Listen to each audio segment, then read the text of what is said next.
ആർക്കെങ്കിലും നല്ല ഉറച്ച കടുത്ത വിശ്വാസമുണ്ടോ? എന്നാൽ എല്ലാ ക്യാൻസറും മാറ്റാൻ ഫാത്തിഹക്ക് അല്ലാഹു തആല ബർക്കത്ത് കൊടുത്തിട്ടുണ്ട്.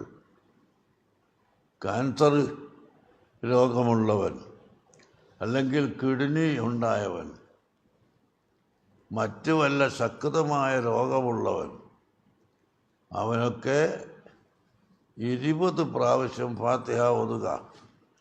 എത്രയാ പറഞ്ഞത്? കേൾവിക്കാർ കേൾക്കണ്ടോ?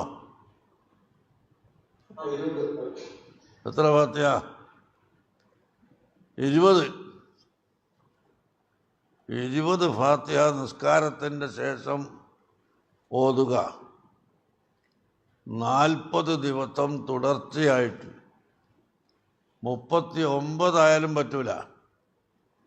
40 ദിവസം തുടർച്ചയായി നിസ്കാരത്തിൻ്റെ ഉടനെ 20 ഫാത്തിഹ ഓതിയാൽ ഇൻഷാ അല്ലാഹ് എല്ലാ ക്യാൻസർ രോഗവും മാറിപ്പോവും, എല്ലാ കിഡ്നി രോഗവും മാറും, എല്ലാ വയറുവേദനയും മാറും, എല്ലാ സൂക്കേടുകളും അല്ലാഹു തആല മാറ്റിത്തരും ഇൻഷാ അല്ലാഹ്.